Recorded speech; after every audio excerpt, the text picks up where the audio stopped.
Entonces, recuerden que todas estas sesiones pues han sido grabadas a través de Silvia, pues les he compartido los enlaces a los videos que se cargan en YouTube para que los puedan revisar en el momento que lo consideren eh, pertinente, y también para los compañeros que por diferentes razones pues no han podido conectarse, para que no pierdan pues la clase. Entonces tenemos aquí nuestro discurso, les decía yo, acerca de la ciencia clásica, y decíamos que vale la pena hablar de la ciencia clásica porque es precisamente en ese escenario del desarrollo de la ciencia, de las disciplinas, tal como nosotros las conocemos, tal como nos las han enseñado, ese ámbito en el cual nosotros hemos formado, que se denomina la ciencia clásica, como alternativa precisamente a esta ciencia clásica, a los efectos que sobre la forma del pensamiento humano ha causado esta percepción del mundo, es que surge el pensamiento complejo. Entonces, en nuestro afán de comprender, de entender qué es lo que significa el pensamiento complejo, pues es imprescindible referirnos entonces también a este análisis de lo que es la ciencia clásica. ¿A qué nos referimos cuando hablamos de ciencia clásica? Aquella ciencia estructurada bajo unos principios que son el principio del determinismo, el principio de reducción y el principio de disyunción, ¿no?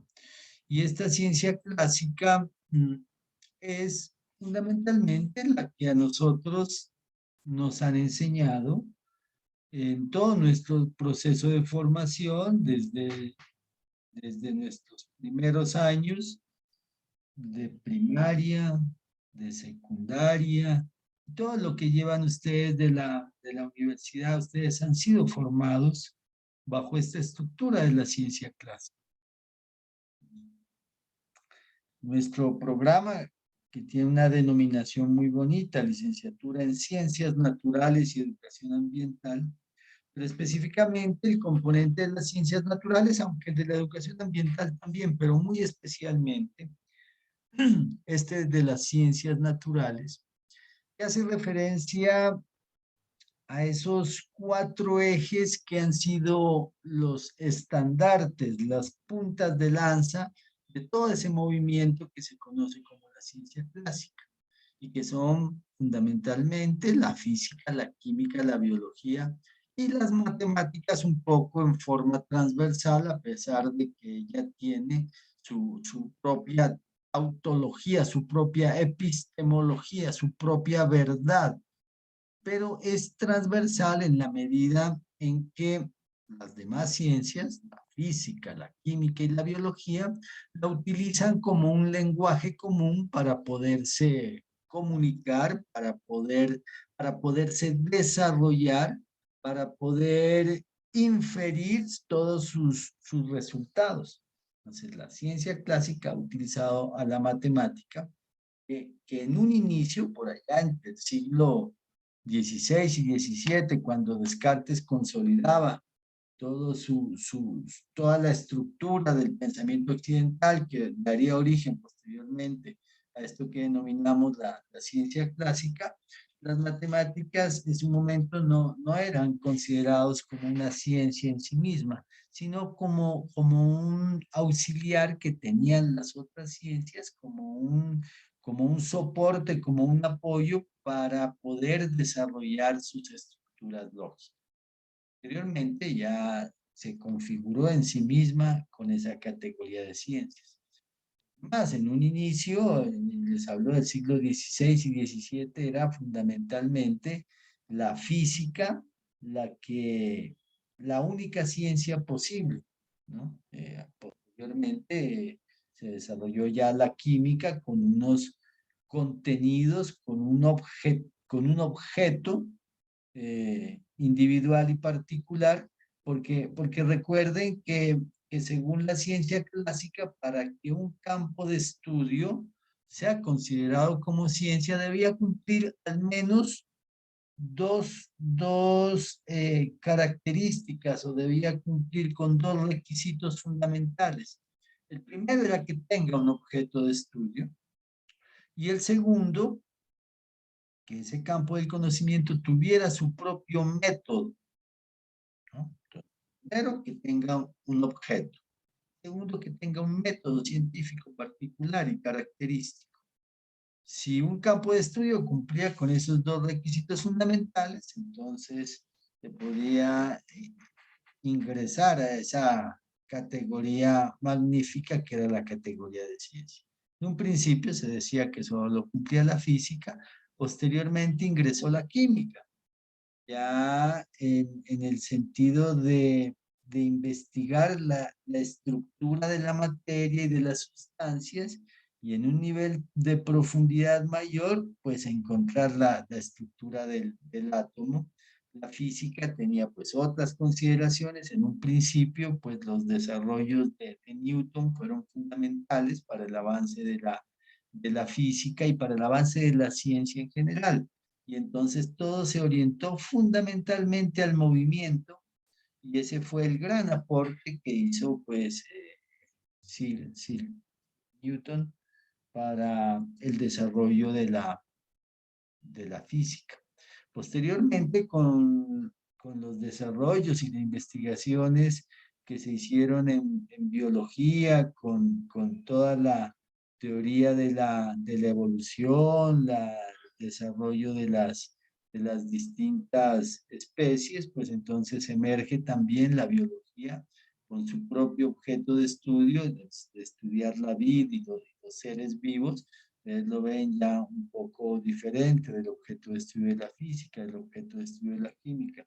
Ya el objeto de estudio de la biología, pues los seres vivos, entonces se consolida también en el campo científico. Las matemáticas, que eran unos auxiliares, como les digo, se convierten a sí mismo en una ciencia, pero con un carácter transversal, ¿no? Como un lenguaje común, entendiendo a los números como infalibles, irreductibles, y que se transformaban y que podían compartir todos esos diferentes objetos de estudio, ya sea la vida, los seres vivos, ya sea el movimiento, ya sea la estructura de la materia. Todos podían compartir ese lenguaje, eran las matemáticas. Entonces, esto es el entorno de lo que es la ciencia clásica, y que hace referencia pues a su proceso de formación, ¿no? Lo que son las ciencias naturales. Anteriormente, ya en el siglo XIX, inclusive iniciando el siglo XX, se incorpora pues ese otro elemento que se llamaron las ciencias sociales, ¿no? Entonces ya se considera en la categoría de ciencias pues disciplinas como la misma filosofía, la psicología, la sociología, la geografía, la historia, en fin, todos estos elementos que nosotros consideramos las ciencias sociales. Pero ese es otro discurso. Ya pero vale la pena entender que en épocas más recientes, a partir del siglo XIX y XX, ya se incorporan también las ciencias humanas, y este concepto de ciencia clásica las abarca, ¿no? Las abarca. Están incorporadas también en su desarrollo evolutivo bajo este esquema de pensamiento. Porque la ciencia clásica, más que un fenómeno histórico, es una forma de pensamiento, inclusive hasta un paradigma, podríamos decir.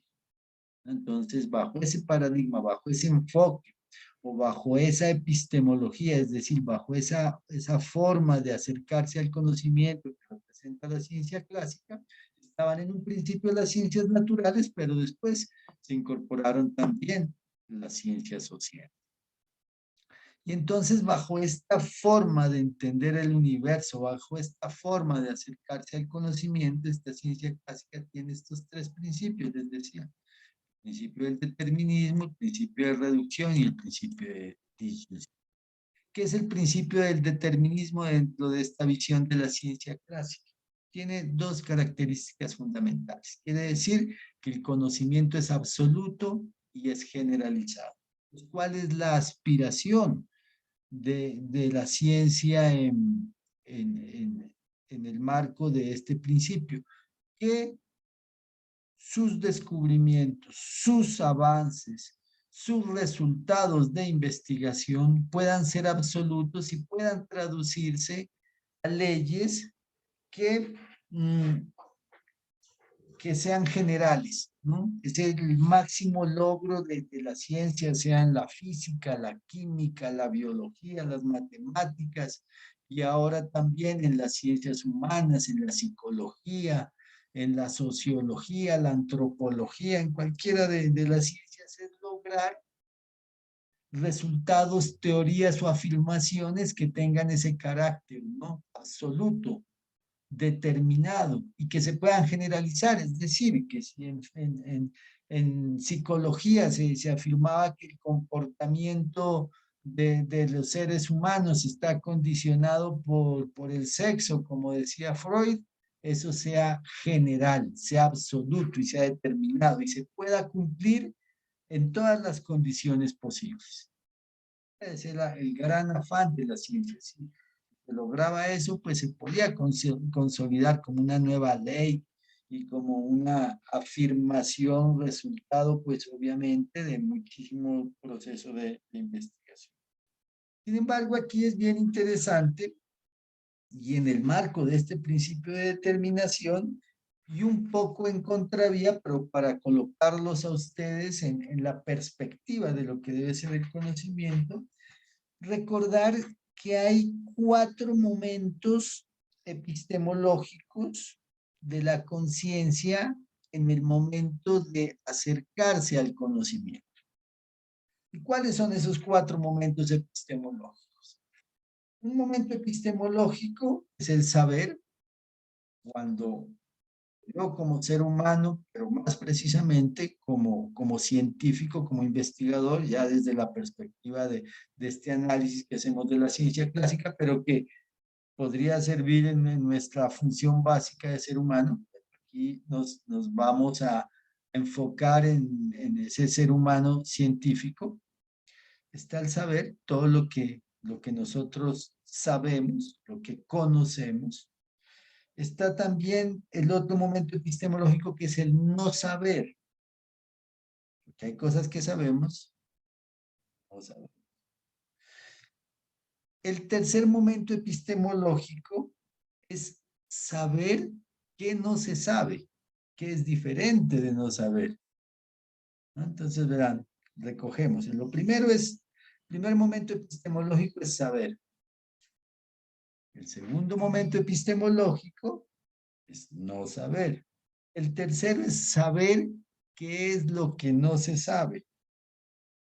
Y hay un cuarto momento epistemológico, definitivamente frustrante, pero permanente y real, y es no saber que se sabe. Entonces, de pronto sabemos algo, pero no sabemos que lo sabemos. 4 posibles realidades. Esto puede parecer un poco enredado y de alguna manera, pues tal vez lo es, pero en esta reflexión a la que los invito, esto denota cuál es la característica del pensamiento de los investigadores de la ciencia clásica. Bueno, estos 4 momentos epistemológicos, en realidad no eran propios de los científicos clásicos, ¿no? Porque ellos se concentraron en el saber y de pronto en el no saber. Pero esos otros momentos, el saber qué es lo que no se sabe y el no saber qué se sabe son aportes ya de la comprensión. Pero fundamentalmente la ciencia clásica se concentraba en el saber. y eventualmente los científicos clásicos más aventurados en el no saber, ¿no? El no saber era una cuestión pues terrible para los científicos que utilizaron pues el conocimiento y se sigue utilizando pues hasta el momento porque la ciencia clásica está vigente, de hecho es hegemónica todavía. Entonces el saber pues es un instrumento de poder, ¿no? Y hoy en día lo dicen sin empacho, sin ninguna vergüenza. El saber es poder. Y se ha determinado incluso bajo esa afirmación que si el saber es poder, entonces el saber tiene valor, inclusive valor comercial. Por eso es que la educación como un producto del saber está también determinada por los efectos de los valores de mercado. Por eso hay también distintos tipos y calidades de educación a las que eventualmente se puede acceder en la medida que el sujeto tenga capacidad de consumo. Entonces dice que los centros educativos de mayor calidad que están en algunos lugares de Latinoamérica, muy pocos, pero principalmente en Estados Unidos y Europa, los grandes centros del pensamiento y de la investigación, que sé yo, por decir alguna cosa, Harvard, o por decir alguna cosa, el MIT, el Instituto Tecnológico de Massachusetts, o el Instituto Tecnológico de Texas, o Oxford, o Cambridge, o la Universidad de Tokio, la Universidad de Berlín, la Universidad, qué sé yo, Central de Brasilia, en fin, todos para poder acceder allá usted tiene que tener una, una capacidad de consumo y en ese sentido la educación también entra a ser un factor de consumo.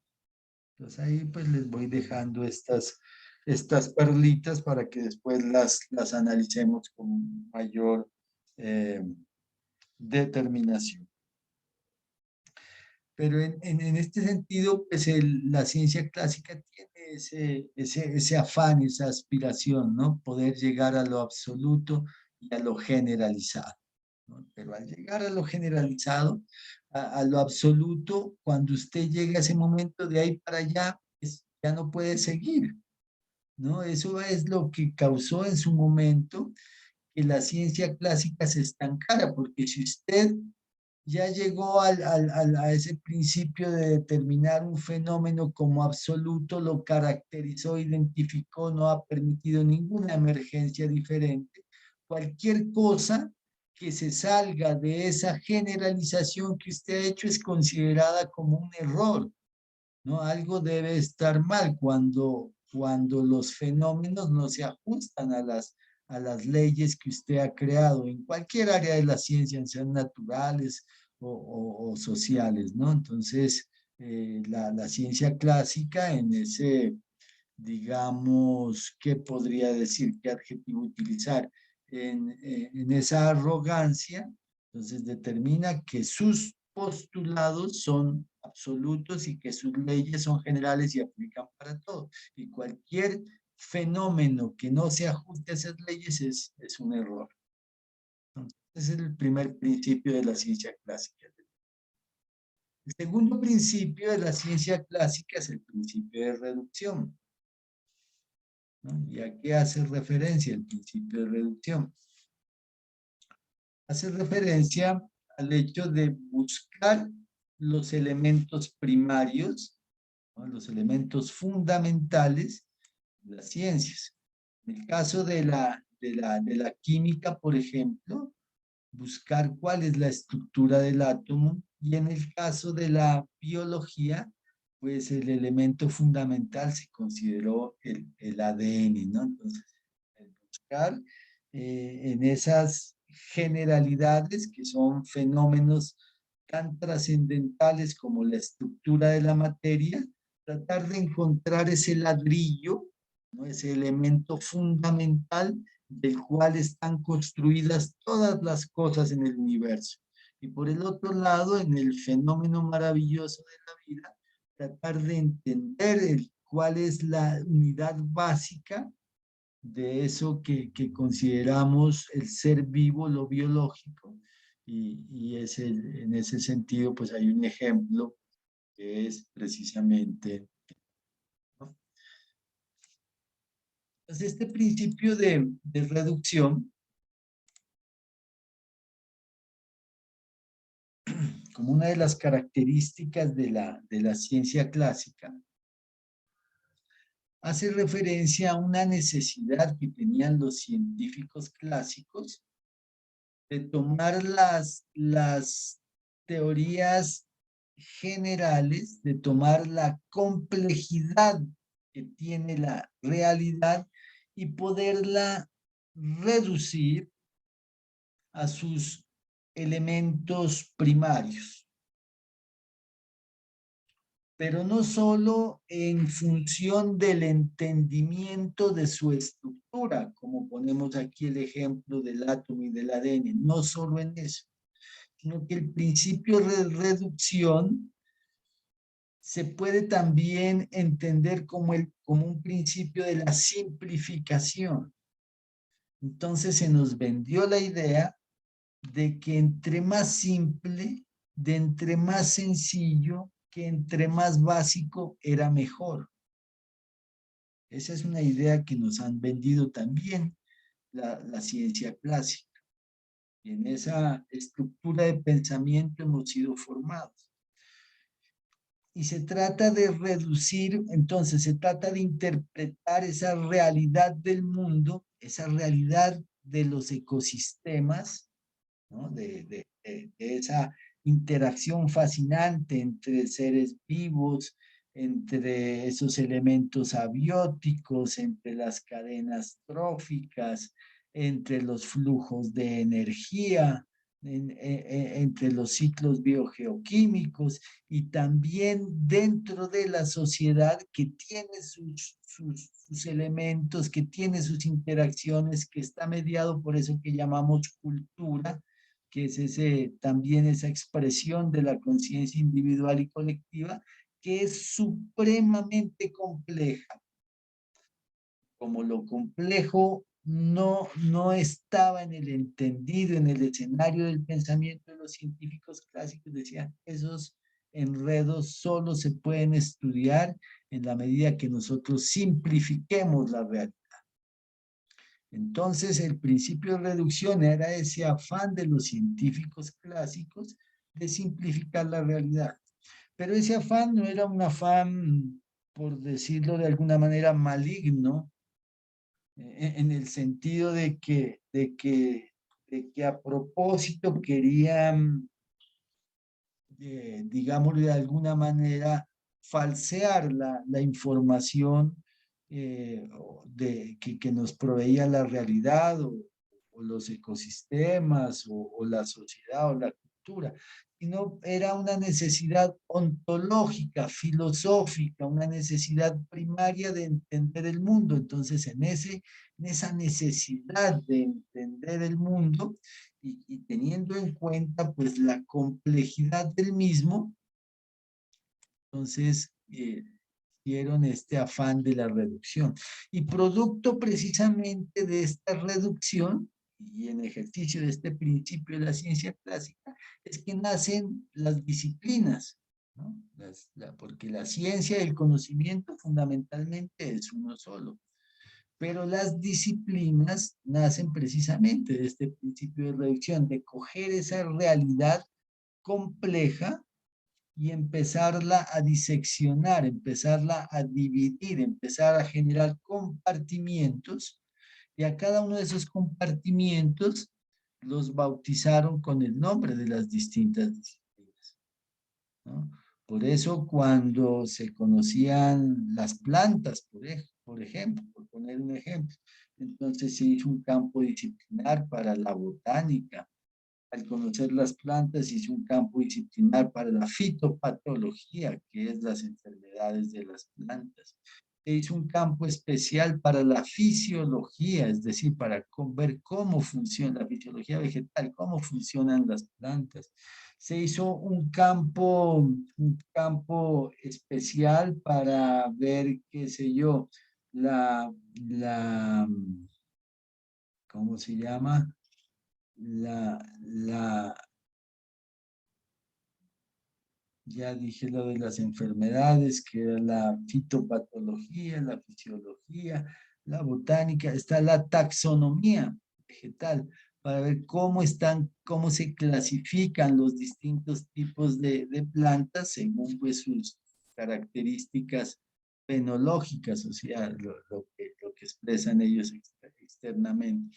Eso con las plantas, pero igual podemos hacerlo con los animales o podemos hacerlo con cualquier otra área del conocimiento. Si ustedes quieren, pues la medicina es un ejemplo recurrente, ¿no? Entonces, y de eso hemos hablado. Entonces, la medicina como un campo de estudio, como una ciencia ya para entenderla, entonces ya está el experto en los niños, el experto en los huesos, el experto en el estómago, en el cerebro, en los accidentes, en fin, y así para todas las áreas. Entonces, empiezan esa necesidad que tienen de ir reduciendo lo complejo a partes, a compartimientos en donde la capacidad de análisis, procesamiento de información, donde la inteligencia del ser humano pueda comprender, manipular y desarrollar.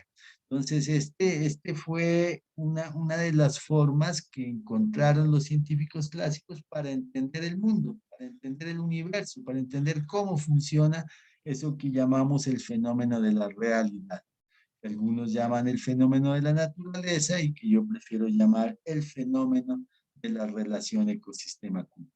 Ese es el principio de reducción, de coger lo complejo y tratar de volverlo a lo simple.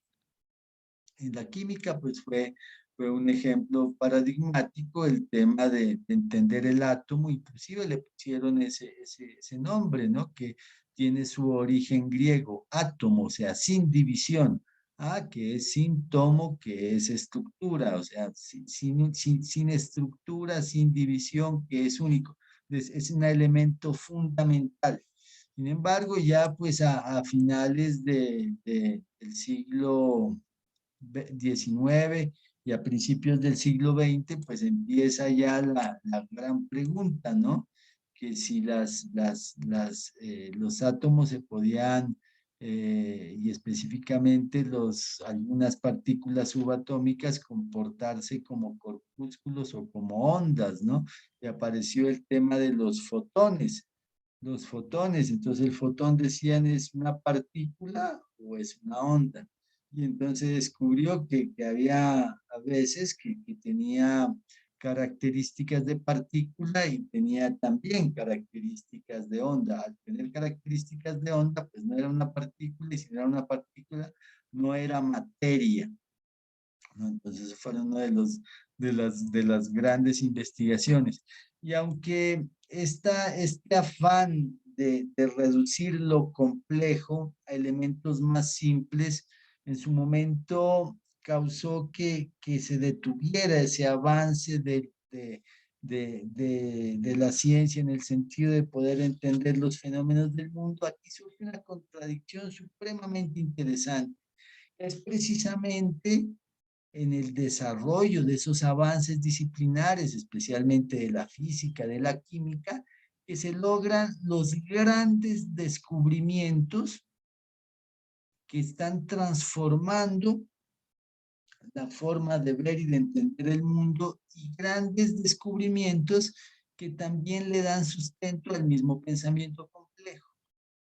La teoría cuántica, por ejemplo, surge precisamente de esa investigación disciplinar en temas de física y química, de encontrar la estructura del átomo y al tratar de encontrar esa estructura fundamental y en el descubrimiento de tantas partículas subatómicas que primero teníamos, como hemos hablado aquí, los protones y los neutrones con unos electrones orbitando alrededor del núcleo, porque después aparecieron los quarks, después apareció el bosón de Higgs y aparecieron ya hay más de 100 partículas subatómicas que entonces cumplen con unas condiciones algunas veces de corpúsculo, algunas veces de onda, y que violan flagrantemente los principios de la física que conocíamos nosotros anteriormente, ¿no? Como por ejemplo el principio de ubicuidad, que decía que una partícula podía estar en un solo lugar en un momento dado. Hoy en día, pues con los experimentos realizados en los grandes aceleradores de hadrones, ya se ha podido inclusive llevar al laboratorio la realidad de que hay partículas, las partículas pueden estar en más de un lugar en el mismo, en la misma unidad de tiempo, ¿no? Algo que se considera absolutamente fantástico.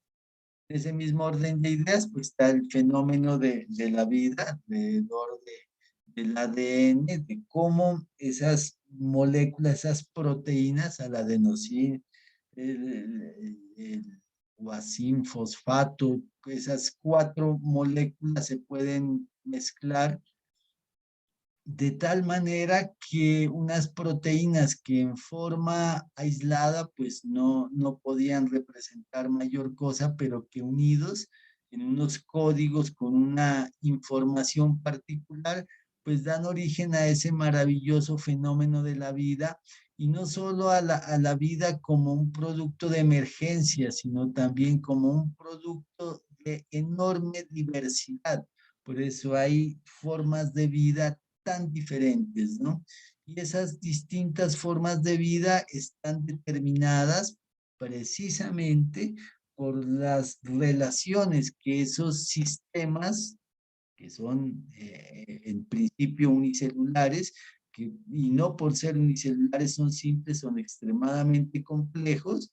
En una sola célula está representada todo el fenómeno de la vida, y ese fenómeno de la vida maravilloso es muchísimo más que los elementos químicos que la conforman, porque en ese fenómeno de la vida, que es una célula, que a partir de una célula, recuerden ustedes, se pueden crear organismos supremamente complejos. Un organismo complejo como el cuerpo humano, en donde cohabitan innumerables sistemas en el mismo cuerpo humano, entendiendo, por ejemplo, su rol individual, su pensamiento, sus sentimientos, su mente, su alma, inclusive si ustedes quieren, su espiritualidad. Todo eso condicionado por la forma como unas moléculas se han integrado al interior de una sola célula. El cuerpo humano conformado por millones de células, pero una sola de esas células, de esos millones de células que nosotros tenemos en nuestro cuerpo humano, contiene toda la información genética de todo lo que somos nosotros. Entonces es la maravilla del principio hologramático, del pensamiento complejo, que ya veremos más adelante. Pero entonces esa búsqueda de estos elementos primarios es el principio de reducción, una característica de la ciencia clásica, ¿no? Entonces la ciencia clásica le aportó también elementos fundamentales al desarrollo del pensamiento complejo, tratando de reducir la realidad a elementos simples. Esa es una de las paradojas interesantes y maravillosas. Y está el otro principio de la ciencia clásica, que es el principio de disyunción. ¿A qué se refiere el principio de disyunción? Es que está fundamentado fundamentalmente en el análisis y en la separación. De aquí surgen también, junto con el principio de reducción, todo el tema de las disciplinas, ¿no? El principio de disyunción se origina en un problema epistemológico que en cierta medida inclusive da origen a lo que nosotros conocemos como la crisis ambiental global, porque este principio de disyunción de la ciencia clásica separa al hombre de la naturaleza o de la relación ecosistema-cultura, lo separa de todo el entorno natural, bajo el principio o bajo el paradigma del antropocentrismo. Entonces, el antropocentrismo está asentado en este principio de disyunción de la ciencia clásica, donde dice que el sujeto que conoce el hombre está separado del objeto que se va a conocer. Y entonces opone por un lado al sujeto y por otro lado al objeto. Esa separación que inicia con la afirmación de Descartes en el siglo XVI es lo que ha fundamentado que nosotros como seres humanos nos sentamos por fuera del ecosistema, ¿no? Que todo el ecosistema planetario gira alrededor nuestro porque somos la especie dominante. La otra posición, que es la del biocentrismo, dice que nosotros debemos entendernos como parte de ese ecosistema planetario, como parte de los ciclos biogeoquímicos, como una parte más de las especies que han coevolucionado junto con las demás en este maravilloso fenómeno de la vida aquí en nuestro tercer planeta del sistema solar. Pero esa separación entre el sujeto que conoce y el objeto, esta fue el origen pues de la crisis climática, porque a partir de ahí, pues no solo la crisis climática, perdón, la crisis ambiental. Eh, Solemos confundir, ¿no? La crisis ambiental y únicamente la asociamos con la crisis climática, cuando hay fenómenos inclusive que podrían ser más dañinos y peligrosos, como la pérdida de biodiversidad. Hoy por hoy, pues el problema ambiental se lo reduce un poco por propaganda, el fenómeno climático, pero el problema ambiental, pues obviamente va más allá de lo meramente climático. Y eso surge precisamente aquí. Entonces, podríamos afirmar inclusive que el problema ambiental es un problema epistemológico, que es de la forma como el hombre se ha acercado al conocimiento. Entonces, cuando alguien quiera entender por qué es que estamos nosotros en una crisis ambiental en este momento, tenemos que regresarnos allá al siglo XVI y a todo el fenómeno de la ciencia clásica. Y esta ciencia clásica con una expresión que tiene, una de las expresiones de la ciencia, que es la tecnocracia, a través de la tecnología, el desarrollo de la tecnología y en el desarrollo también de unos principios ligados a la expectativa del proyecto de modernidad, que es la del éxito individual, de la acumulación, del fenómeno hedonista, es que conjuntamente con las herramientas que les dio la ciencia clásica a través de la tecnología como un satisfactor de necesidades del mercado, no de necesidades humanas, sino del mercado, es lo que ha llevado pues a este fenómeno de crisis ambiental que nosotros estamos viviendo. Aunque en realidad el fenómeno no es solo de crisis ambiental, ¿no? En realidad el fenómeno es de crisis del modelo civilizatorio. Una crisis civilizatoria, es una crisis de la humanidad en su forma de entender el mundo, que tiene una expresión pues en lo ambiental y que lo mencionamos aquí mucho, habida cuenta de que pues, es nuestro campo y nuestro objeto de estudio desde la educación ambiental, pero el fenómeno es en realidad una crisis civilizatoria, ese sería el término adecuado, y surge precisamente de esta característica de la ciencia clásica, que está también sintonizada con lo que es el proyecto de modernidad o la modernidad, como ha sido llamado. Bueno, entonces, como se pueden ustedes dar cuenta en este organizador gráfico, un esquema que tiene ahí pues relativamente pocos elementos, a la ciencia clásica, que tiene 3 divisiones, 3 principios, cada uno de esos principios tiene como unos 2 elementos que he colocado para su explicación e interpretación. Ustedes se dan cuenta que uno puede construir todo un discurso alrededor de esta forma de presentar las ideas, ¿no? Aquí, por ejemplo, ya son las 5, se nos ha ido casi una hora en la explicación de este espacio con la utilización de este organizador gráfico. Bueno, entonces esta era la ciencia clásica y vamos a hablar ahora un poco del pensamiento complejo. Veamos este otro organizador que es más complejo. pero no tanto. Entonces, el pensamiento complejo, ustedes pueden ver. Bueno, ¿cómo vamos hasta ahí primero que todo? ¿Me van siguiendo?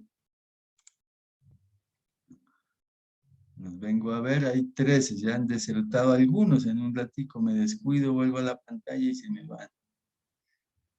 ¿Alguna inquietud hasta este momento? ¿O muchas? ¿O seguimos? Aquí ha llegado Michael, cuando llamé lista no estaba. ¿Qué más, Sí, Michael? profe, qué pena. Lo que pasa es que tuve que salir por un problema en el pie, pero ya llegué. Ah, bueno, bien. Entonces ya acabamos de estar lista que te había... Muy bien. Entonces, ¿seguimos? Sí, profe. Sí, profe. Vale. Entonces veamos el pensamiento complejo, ¿no?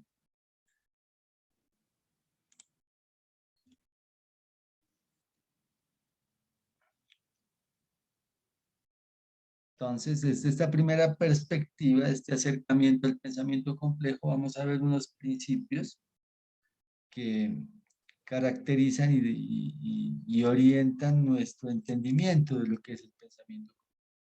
Son fundamentalmente tres. Está el principio hologramático, el principio dialógico y el principio de la recursividad organizacional. ¿A qué se refieren nuestros? Hablemos primero del principio dialógico.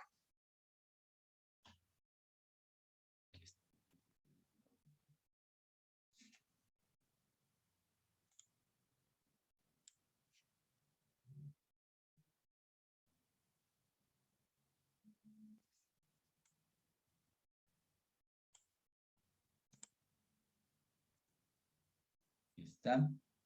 Entonces, este principio dialógico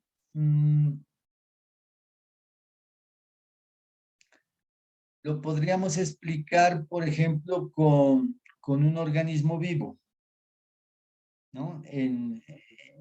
La organización viviente o un organismo vivo nace del encuentro de dos entidades. Una podríamos hablar de tipo físico y otra de tipo químico, ¿no? Pero esa entidad donde hay elementos físico-químicos, ustedes imagínense un organismo vivo que puede ser hipercomplejo o complejo únicamente, como un organismo celular, una bacteria, por ejemplo. Esa organización es viviente en la medida que pueda cumplir una función que es la de reproducirse y que pueda cumplir también otra función y es la de mantener estable ese sistema complejo en el marco de las interacciones y de los intercambios de materia y energía que tenga con el exterior. Es también en el marco de que pueda definir unas fronteras, porque esa organización viviente tiene que tener unas fronteras, unos límites, no es etérea, ¿no? Tiene que tener unos límites, y esos límites son los que filtran o los que permiten los intercambios de materia y energía. Y tiene que tener también esa organización viviente una memoria que le permita, en ese ejercicio, en esa primera condición que le había puesto, es que puedan reproducirse, esa memoria le permita que al reproducirse se recojan las características que tenía el progenitor, porque si no se pueden reproducir esas características a través de esa memoria, pues entonces esa organización viviente va a transformarse en una cosa totalmente diferente. Va a ser otra cosa. ese organismo con unas características para poderse mantener homogéneo después de la reproducción, tiene que ser, tiene que responder a una memoria que es precisamente de lo que hablábamos, el ADN, ¿no? Que es la memoria hereditaria. Y en ese sentido, pues el ADN por un lado, pero además del ADN, toda esa batería de aminoácidos, de proteínas, que están en un continuo cambio, ¿no? Porque por eso es un organismo complejo, están degradándose a través de las partículas o de las moléculas adenosindifosfato, adenosintrifosfato, convirtiendo esas, esas, esas moléculas en energía, esa energía necesaria para poder producir, recibiendo información, materia y energía del exterior y enviando hacia el exterior también información, materia y energía. Entonces, destruyéndose permanentemente, ¿no? Al interior de esa organización viviente es un caos completo, porque es la destrucción de materia para la producción de energía. Pero entonces, en el medio de toda esa destrucción, de todo ese caos, existe un orden. Entonces, el organismo vivo o esa organización viviente son dos cosas, son orden y desorden. Son caos, pero también son estabilidad. Se necesitan ambos, se necesita la destrucción, el caos, para que pueda en el marco de esa destrucción y caos producirse energía e información que mantenga estable, en equilibrio, el sistema viviente. Entonces, el sistema viviente es un sistema en equilibrio, pero un equilibrio que se sustenta en el desorden y en el caos. Si no existe desorden y caos, al interior de ese organismo viviente no se puede mantener el equilibrio, y el equilibrio representa al organismo en sí mismo, aunque en el interior necesite el desorden y el caos para sobrevivir. Esa es la gran contradicción. Es antagonista y es complementario a la vez. Entonces aquí hay pues dos lógicas en este ejemplo. El de una proteína inestable, hablábamos del adenosintrifosfato, que vive en contacto con el medio y que permite la existencia como fenómeno natural de esa organización viviente.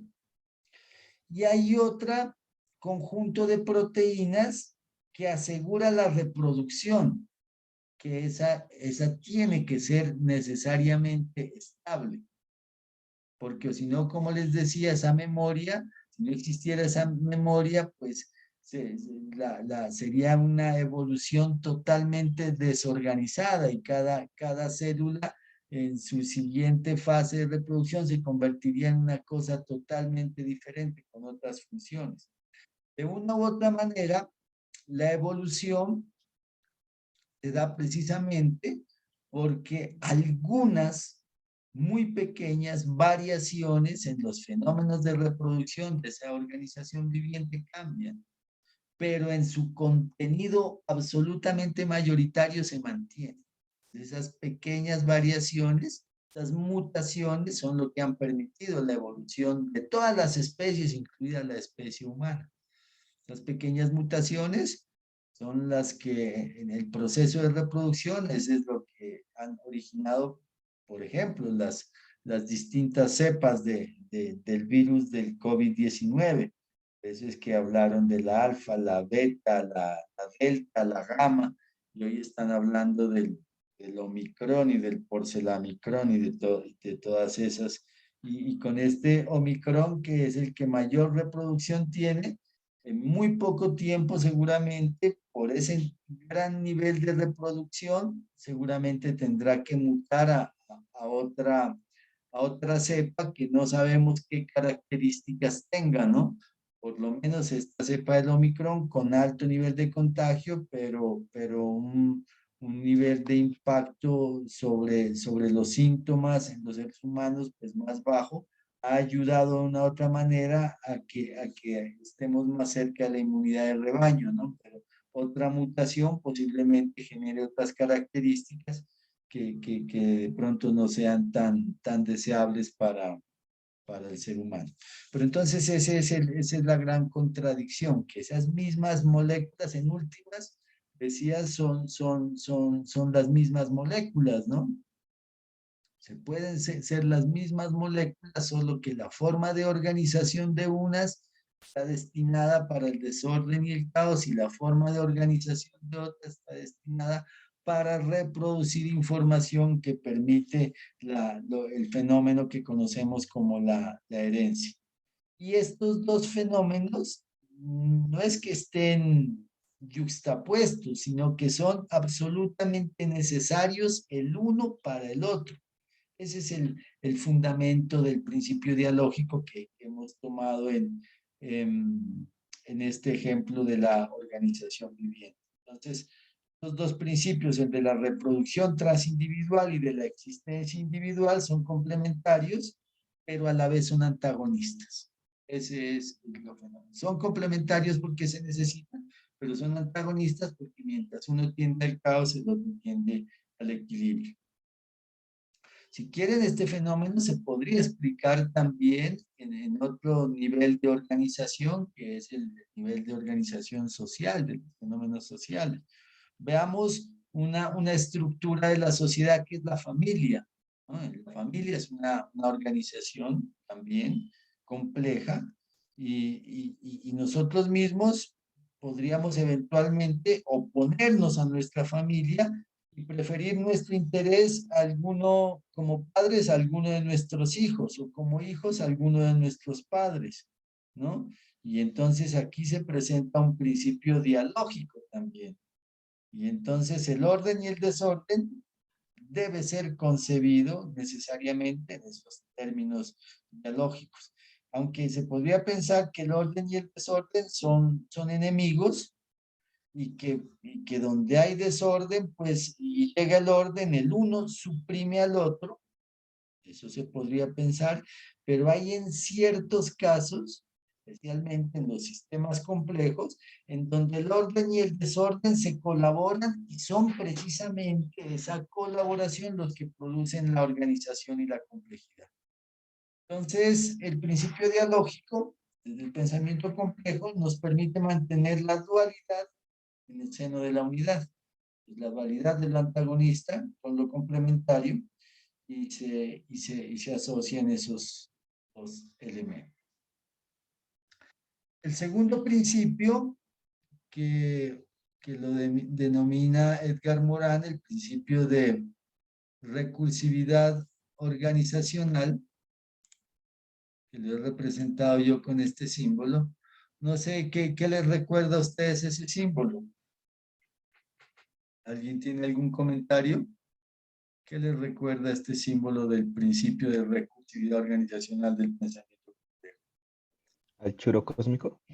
El churro cósmico, definitivamente. Entonces, nuestros pueblos ancestrales, pues no le decían principio de recursividad organizacional, le decían churro cósmico, pero funciona en el mismo sentido, y aquí hay que reconocer que nuestros pueblos ancestrales en su cosmovisión tenían precisamente la construcción de un pensamiento complejo. Ellos identificaron antes que los occidentales, porque la ciencia clásica nunca lo ha aceptado, pero por eso hay esa contraposición tan grande entre lo que es el academicismo y la investigación científica clásica, esos problemas tan grandes para entenderse, ¿no? Con el conocimiento y la sabiduría de los pueblos ancestrales,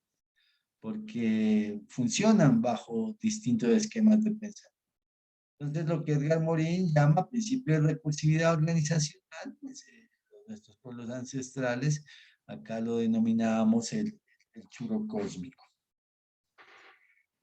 Y es un remolino, sí, esa es la figura que se representa ahí, o remolino, o una espiral, pero la explicación está relacionada con que los productos, los efectos o las consecuencias, ¿no? En este proceso de construcción, no solo de conocimiento, sino de la vida misma, o en este proceso en que las organizaciones vivientes, en el caso que estamos contemplando, en el caso de la célula o de un organismo viviente, o de la sociedad misma, o de la familia como una organización compleja, cualquier organización que ustedes quieran entender, esa organización compleja o ese organismo complejo genera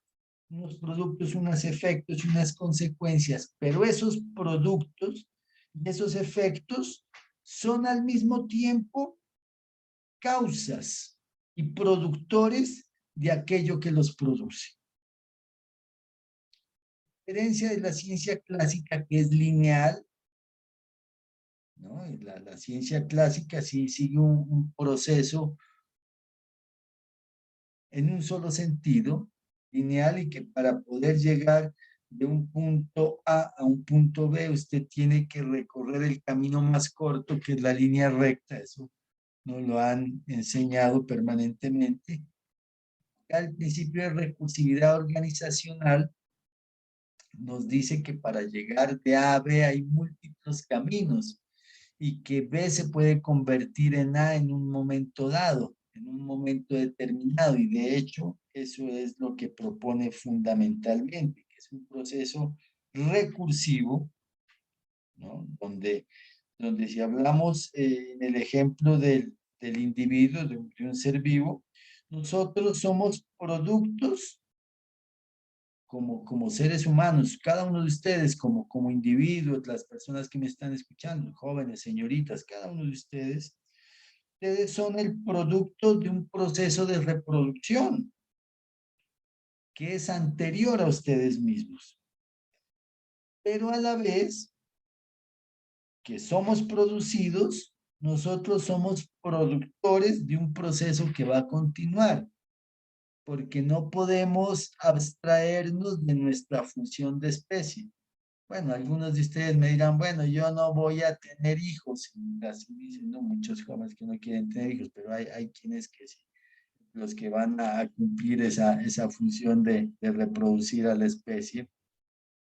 Pero no hablando de casos de ustedes, que para no entrar en problemas si quieren no tener hijos, abstrayendo un poco, entonces nosotros somos el producto de una reproducción anterior a nosotros, pero nosotros mismos somos los encargados dentro de la estructura viviente de nuestra especie de convertirnos en productores, o si me permiten el término, de reproductores, ¿no? De reproductores de individuos que conservan esa información genética, que es la información de la evolución de toda la especie.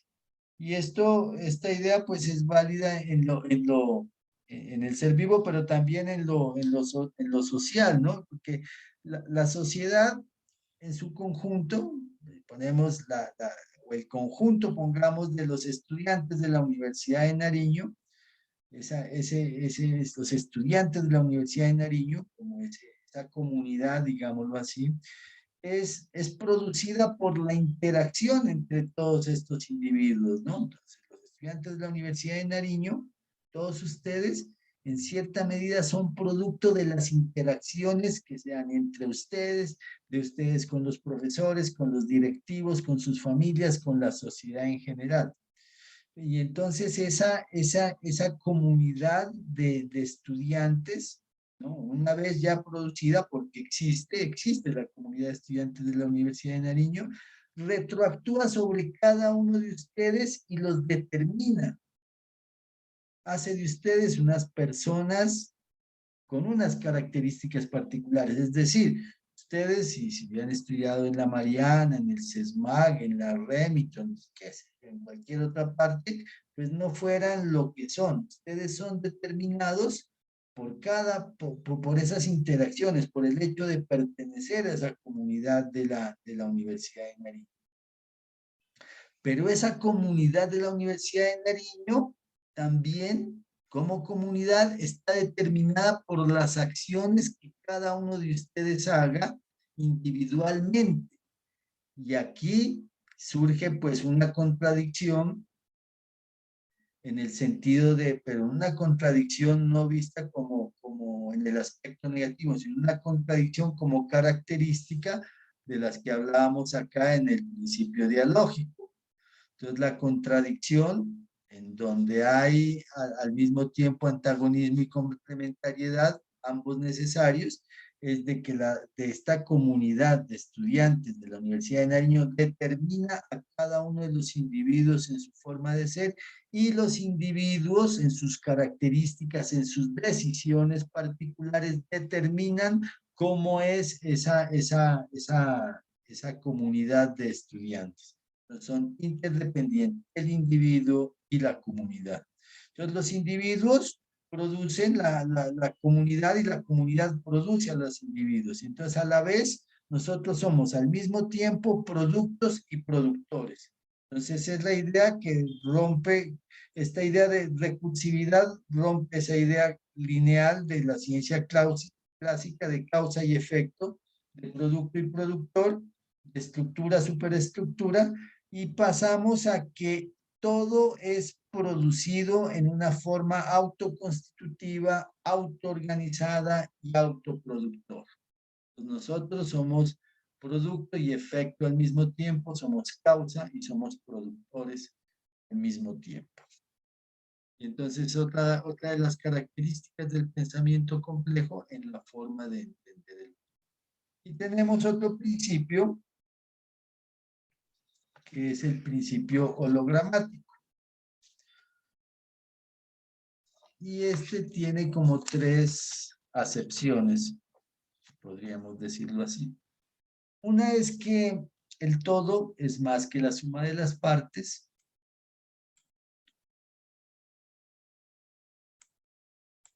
Las partes son más que el todo y que el todo inhibe a las partes.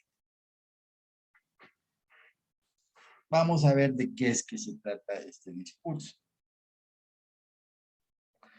En una relación antroposocial compleja, todo está en la parte que está en el todo. Entonces, el individuo y la sociedad. Si entendemos la sociedad como el todo y el individuo como una parte. Pero también en el ejemplo que dábamos, ¿no? En el del organismo viviente. Si el todo es el organismo viviente y una parte es la célula, en una sola célula está la información de todo el organismo viviente, su código genético. Pero volviendo a la organización antropológica y social que puede ser una comunidad de estudiantes de la Universidad de Nariño o de la sociedad en términos generales, nosotros sabemos que desde la infancia la sociedad empieza a entrar en nosotros, ¿no? A través de muchísimas formas, a través de las prohibiciones que nos hacen en la casa, que nos hacen inherentemente a través de algo que en la escuela se conoce como el currículum oculto y que hablamos inclusive en la sesión anterior, aquellos códigos que están en la sociedad, que no están inscritos en ninguna parte, pero que son inherentes al funcionamiento. Entonces hay prohibiciones, hay inducciones también, ¿no? A nosotros en la familia, pues, nos dan instrucciones, vea que usted tiene que limpiarse los dientes todos los días, que tiene que bañarse, que tiene que ir a la escuela, está todo el tema de la lengua, el lenguaje, que los pastuchos, como hablamos, que la cultura, nuestra forma de ser, en fin, todo eso nos estructura a nosotros desde el principio. Y hay cosas, por ejemplo, que que son las leyes, unas evidentes y otras, como les digo, ocultas, pero códigos al fin y al cabo, y nosotros estamos condicionados a que hay que aceptarlas y que hay que seguirlas. Y todos esos condicionamientos hacen una presencia definitiva en nosotros como individuos, ¿no? Entonces, el punto de vista del individuo está absolutamente condicionado por lo que nosotros hemos llamado nuestro patrimonio cultural, y es algo de lo que ya hemos hablado en varias sesiones. Entonces, se podría pensar y existe entonces en realidad eso que se llama el libre albedrío, ¿no? Había un filósofo moderno del siglo XX que decía que el hombre es el hombre y sus circunstancias, ¿no? Y que el hombre pues está condicionado por lo que le ha tocado vivir. Y algunos dicen que nosotros somos lo que nosotros hacemos con lo que han hecho de nosotros. Entonces, ¿hasta qué medida nosotros tenemos en realidad ese libre albedrío, esa independencia de poder actuar, pensar y sentir por fuera de las estructuras y de los esquemas que nos impone la sociedad? Y la educación, como una superestructura dentro de la estructura de la sociedad, está orientada hacia la reproducción, ¿no? La educación por naturaleza es eso, ¿no? El poder hacer que los individuos que conforman una estructura social puedan seguir manteniendo esa estructura social. Porque la escuela como institución social y como fenómeno también, y la educación como el ejercicio de lo que se hace en la escuela, entendiendo escuela como todo el fenómeno educativo, está construida, diseñada, pensada, existe para que el individuo reproduzca las condiciones de esa sociedad en la que está inmersa. Pero aquí se da también una contradicción y volvemos al principio dialógico, ¿no? Es precisamente en esa escuela donde, en ese proceso de construcción de conocimiento, en esas instituciones donde los intelectuales piensan este tipo de cosas y dicen, mire, no, eso que está pasando no está bien, debemos cambiar estas estructuras sociales. Entonces, donde se enseña también a pensar que posiblemente esas estructuras sociales que la escuela se empeña en reproducir no están bien, y lo que hace entonces el individuo, a pesar de toda la influencia y la estructura que la sociedad se encarga de inculcarle desde que nace, trata de romper con esos esquemas. Y entonces aquí se pone en evidencia también el principio dialógico, ¿no? De orden, desorden, de convergencia y divergencia. Pero el individuo pues representa en últimas lo que es la sociedad, y la sociedad representa lo que es el individuo, a pesar de que nosotros reproduzcamos o no reproduzcamos los fenómenos de la sociedad. En el primer punto, en el hecho de que el todo es más que la suma de las partes, específicamente hace referencia a que los elementos que conforman un sistema complejo, una organización compleja, por ejemplo, los individuos dentro de una familia o los individuos dentro de una sociedad, o los distintos elementos de otro sistema, para poner, digamos, el sistema solar, por ejemplo, ¿no? Los planetas que giran alrededor del Sol y de nuestro sistema solar, que también deriva junto con la Vía Láctea, desplazándose en el universo. Entonces, elementos que pueden ser los planetas dentro del sistema solar, cada uno individualmente tiene unas características, pero en conjunto como sistema tienen otras características que les son emergentes. Entonces, dentro del organismo vivo, cada una de las células que conforman nuestro organismo, a pesar de que en una sola de ellas esté la información de todo, hay células que cumplen funciones diferentes, ¿no? Están, por ejemplo, las neuronas, tienen una función de neurotransmisores, están los glóbulos blancos, los glóbulos rojos, los linfocitos, los leucocitos, están las células de la epidermis, las células de los órganos internos, que tienen funciones diferentes, y cada una de esas células que es una parte diferente de todo el sistema vivo, y cada uno de los planetas que, que, que conforman ese sistema solar y que tienen unas características particulares, tienen unos comportamientos diferenciados, diferentes. Pero al unirse en un sistema solar, en un sistema vivo, en una comunidad que puede ser, por ejemplo, un equipo de fútbol. Los 11 ciudadanos pueden jugar todos fútbol, conocen las reglas básicas de cómo pegarle al balón y todo, pero con un técnico, estrategia, ellos en conjunto son una cosa totalmente diferente. Entonces el equipo de fútbol ya funciona explotando las capacidades de cada uno de los jugadores, ¿no? Entonces decimos que el todo es más que la suma de las partes, no es simplemente 11 jugadores que están ahí detrás de un balón, sino que los 11 se complementan, se potencializan.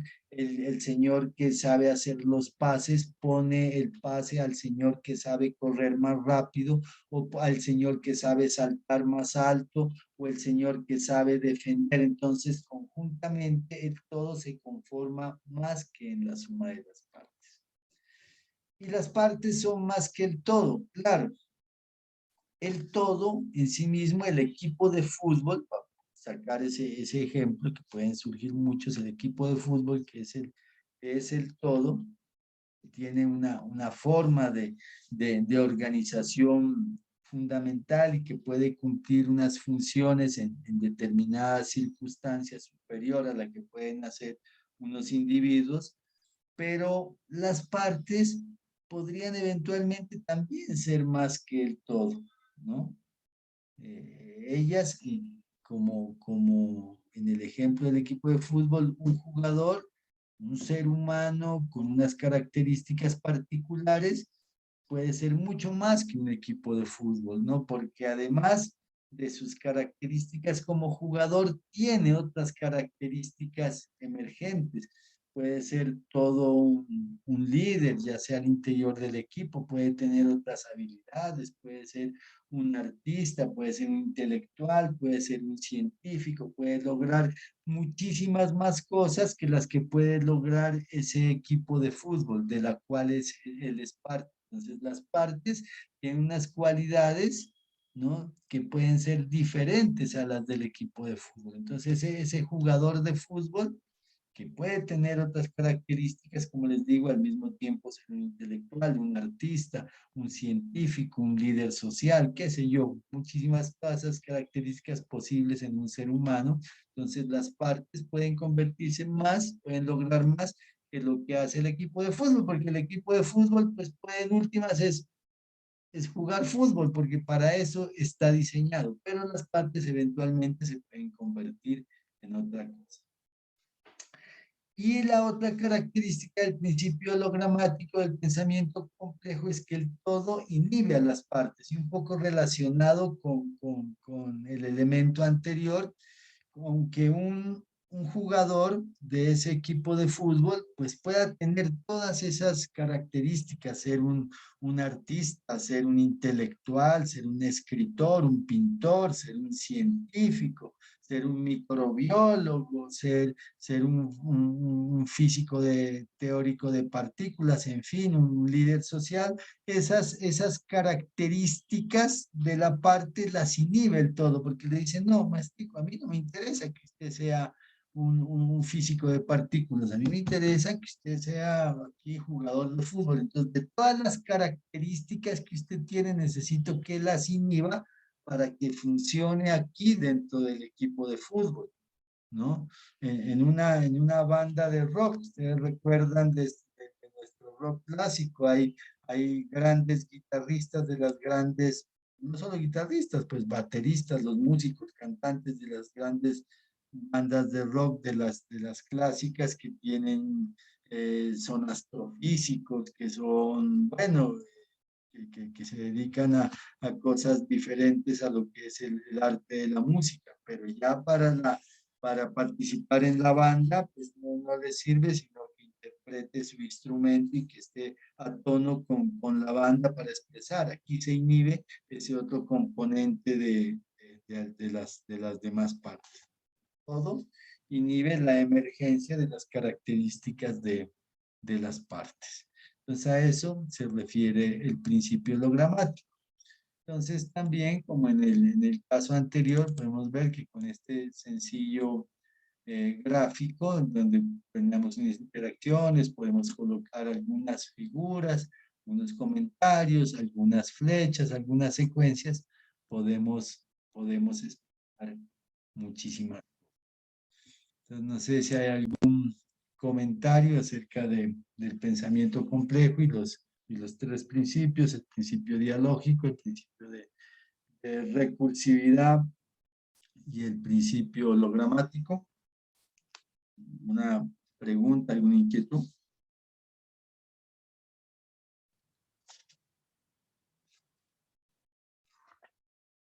¿Está todo claro? Bueno.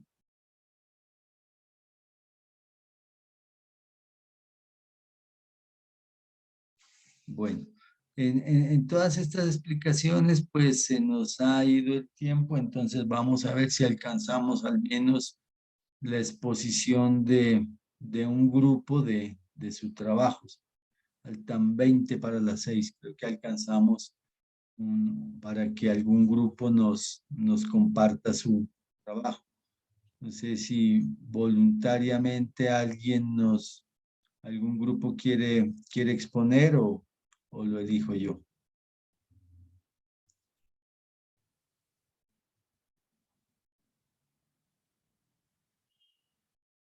¿Hay voluntarios?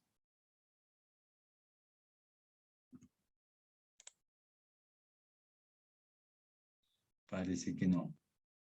Tal vez entonces lo vamos a dejar para el próximo jueves, ya se nos está agotando el tiempo. Entonces, el próximo jueves arrancamos ya con sus exposiciones para no complicarnos en el tema del orden, lo vamos a hacer en orden alfabético de la lista. Vamos a tomar uno del principio, uno del final, uno del principio, uno del final, recordando pues que este es un trabajo en grupo, ¿no? Creo que hasta ahí dejamos pues nuestra sesión del día de hoy. Ha sido un gusto saludarlos. Han estado un poco callados, como siempre, pero desde la próxima sesión espero que ya estén más expresivos y comunicativos en sus posiciones. Muchachos, señoritas, ha sido un gusto saludarlos y nos vemos entonces la próxima semana. Profe, Hasta luego, profesor. Hasta luego, Profe. profe, que esté muy bien. antes de Dígame. terminar, quería hacerle una pregunta con respecto a los trabajos. ¿Esperamos a la exposición o los enviamos ya a su correo? Si quieren los pueden ir enviando, pero pues mejor el que va exponiendo y me lo van entregando para organizarlo mejor, me parece. Bueno, gracias, profe. Está resfriada, la cogió el Omicron o qué. Pues, profe, ya me hice la prueba y